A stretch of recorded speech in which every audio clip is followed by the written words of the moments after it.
আল্লাহর ভয় যার অন্তরের মধ্যে থাকবে, আল্লাহর ভয় যার অন্তরের মধ্যে থাকবে, ওই ব্যক্তির কাছে যদি হাজারো সুন্দরী নারী যাও তাকে ভক্ষণ করা সম্ভব নয়। কথা বলেন ঠিক কিনা? এই জন্য আল্লাহর ভয় অন্তরে সৃষ্টি করতে হবে। আল্লাহর ভয় যে ব্যক্তির মধ্যে থাকবে, আল্লাহর ভয় যে ব্যক্তির মধ্যে থাকবে, আল্লাহর ভয় যে চোখের মধ্যে থাকবে, আল্লাহর ভয় যে দিলের মধ্যে থাকবে, আল্লাহর ভয় যে অন্তরের মধ্যে থাকবে, এই অন্তর কখনো জাহান্নামের আগুনে পুড়তে দিবে না। সুবহানাল্লাহ। এই মুসলমানের দল একটু চিন্তা করিয়া দেখো, অনেক মানুষ কবর জগতের কথা শোনার পরে অনেক মানুষ কান্না করে, অনেক মানুষের চেষ্টা করার পরেও কান্না আসে না। অনেক মানুষ হাসর মিজান ফুলসেরাতের কথা শুনে কান্না করে, অনেক চেষ্টার পরেও কান্না আসে না। অনেকের আল্লাহর ভয়ের কথা শুনে কান্না ঝরঝর করে আসে, অনেকের আসে না। কারণটা কি? একটু আওয়াজ দিয়ে বলে। এর কারণটা হলো আল্লাহর ভয়। যে দিলের মধ্যে আল্লাহর ভয় আছে, যে অন্তরের মধ্যে আল্লাহর ভয় আছে, ওই অন্তর, ওই চোখটা আল্লাহর ভয়ে বারবার ঝরঝর করে কান্না করতে থাকবে। বলেন সুবহানাল্লাহ। এ মুসলমানের দল একটু চিন্তা করিয়া দেখো, তোমার ডানে তাকাও, তোমার বামে তাকাও, কত মুসল্লি কিরামের এখনো কান্না করতেছে। তাকে দেখো, তোমার কেন চোখে পানি নাই? বুঝতে হবে তোমার অন্তরের মধ্যে আল্লাহর ভয় এখনো জমা হয় নাই। হযরত ওমর ফারুক রাদিয়াল্লাহু তাআলা আনহু আল্লাহর ভয়ে এত কান্না করছেন, কান্না করতে করতে দুই গাল দিয়ে কালো দাগ বানিয়ে ফেলাইছেন। সুবহানাল্লাহ। এত পরিমাণে কালো দাগ বানিয়ে ফেলাইছে,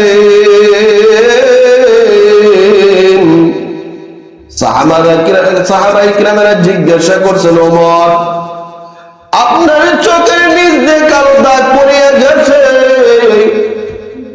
একটু যদি সুনু ব্যবহার করেন আর একটু যদি ক্রিম ব্যবহার করেন, আপনার এই কালো দাগটা সরিয়ে যাবে, মোচন হয়ে যাবে। হযরত ওমর ফারুক রাদিয়াল্লাহু তাআলা আনহু ডাক দিয়ে বলে, সাহাবায়ে কিরাম,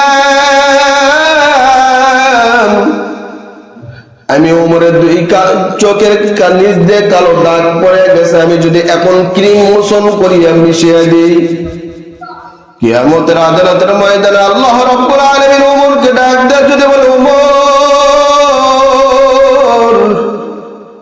তোমাকে দুনিয়ার ময়দানে পাঠাইছিলাম, তুমি কি করেছিলে আমাকে একটু বলো, কি নিয়ে আমি মাওলার কবরে এসেছো? আমি ওমর তখন মাওলার দরবারে কি জবাব দেব? জবাব দেওয়ার মতো কোনো আমল নাই, কোনো ইলম নাই, কোনো কালাম নাই।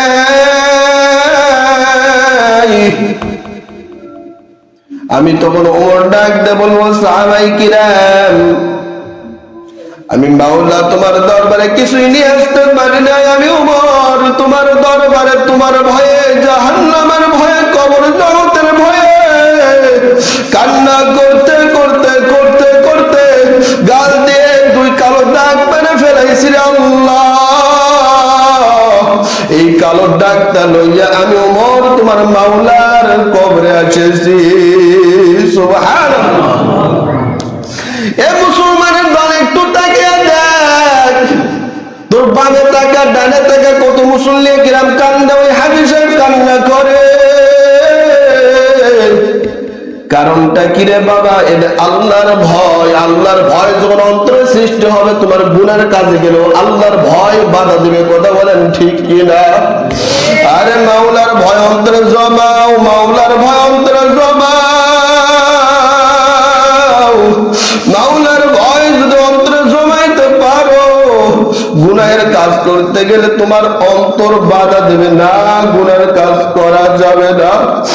আরে দুনিয়ার কোনো মানুষ যদি না দেখে,